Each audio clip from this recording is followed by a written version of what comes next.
2007, on the Everett Turnpike northbound, the state claims that you failed and neglected to have your vehicle inspected in accordance with the regulations of the Director of Motor Vehicles. You understand what the state claims you did? Yes, sir. The second charge, also a violation, a non-criminal offense, claims that on November 25th of 2007, the state claims you drove a motor vehicle upon a way, the F.E. Everett Turnpike in the town of Bedford, New Hampshire, after your license had been suspended by the Rhode Island Director of Motor Vehicles on July 3rd of 2007. You understand that charge? Yes, sir. That charge is classified as a violation, but also for purposes of the state of New Hampshire's habitual offender statute, is classified as a major or serious motor vehicle violation, Okay. which means it can have implications upon your license under the state's habitual offender statute. There's a third charge also. Now this charge is a Class A misdemeanor. Ms. Ingram, a Class A misdemeanor is a criminal offense punishable by up to a year in jail and a $2,000 fine. Am I going too fast, right? Nope. Okay. Because of the potential jail sentence involved in this charge, that is, that if you were convicted of it, you could go to jail for up to a year. If you wanted an attorney and you couldn't afford one, you can fill out what's known as a petition for court-appointed counsel. Okay. If upon reviewing it, the court found you didn't have the funds or the means to hire a lawyer, the court would appoint the public defender's office to represent you. It's not a free lawyer. You have to pay the state back for that expense, but it's based upon your ability to do so. You understand that? Yes, sir. Do you wish to apply for court-appointed counsel? No, sir. This Class A misdemeanor offense, Ms. Ingram, claims that on October 2nd of 2008, the state claims that you committed the offense of bail jumping.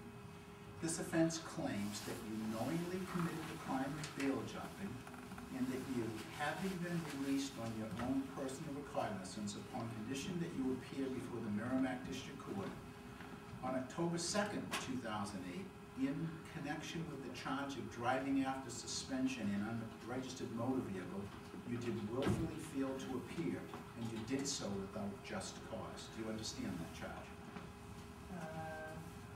No, may you read it back to me? Sure. Actually, we'll get you a copy of it also before you That would leave. be great. The charge claims that on October 2nd of 2008, the state claims you knowingly committed the crime of bail jumping, and that you were released on your own recognizance upon condition that you appear before the Merrimack District Court on October 2nd of 2008 in connection with the charge of driving after suspension and uninspected, and that you did willfully fail to so appear, and you did so without just cause. Did you stay up with me this time? You understand that charge? Yes, sir. You wish to plead not guilty to these charges? All three of them. I'll hear from the state on bail and conditions of bail. Your Honor, based upon the multiple failures to appear over the last year, the case is now over a year old. The state would request $500 cash bail from the defendant. Where do you live, Ms. Ingram? I live all the way up in Grafton, which is an hour and a half away. You used to live in Manchester? I did. Did you live in, never mind, I shouldn't ask you that question. You understand that under your conditions of bail, if you move, you have an obligation to notify the court of any change of address. No, I don't. No, When you were released, did you sign the orders and conditions of bail? when I was released, what are you talking about? It would Okay, appear- what? Let me read something Sure. to you, and I'll give you a copy of these. You should have this. You should have got this when you were arraigned. It looks like when you were arrested on August 29th. I had It's, not yet seen the ring. Okay. It says that on August 29th of 2008, it looks like it's supposed to be your signature. It says, the defendant shall appear in any New Hampshire court to answer this charge when notified. The defendant shall immediately shall notify any New Hampshire court in which this case is pending of any change of address. Correct. So- And, Your Honor, I would just say to that, this, I'm not asking you to respond to it, I'm Oh, just okay. letting you know. Now, there's a reason for that, and that is if we send you a court notice, we have to know which who's you filed. did to the correct address. Can I have that correct address, please? 11 Neals Lane, Grafton. I'm sorry, was it 11 Neals Lane, spelled Neil's one? Neils. Grafton, New Hampshire. Is there a zip up there? 03240. Is it an apartment number or is it a home? It's a home. Is it in your name? No. Mail goes there? Yes. And I'm sorry, what's the zip code? 03240. 032. How long have you lived there? Approximately, won't hold you to it. March 15th or so. You have a child? Yes. How old is the child? 3.5.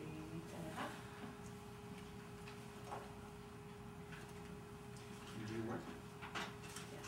Where do you work? Ivy's Spice of Life. What do you do up there? I'm the executive chef. So you work full time? A little more than full time.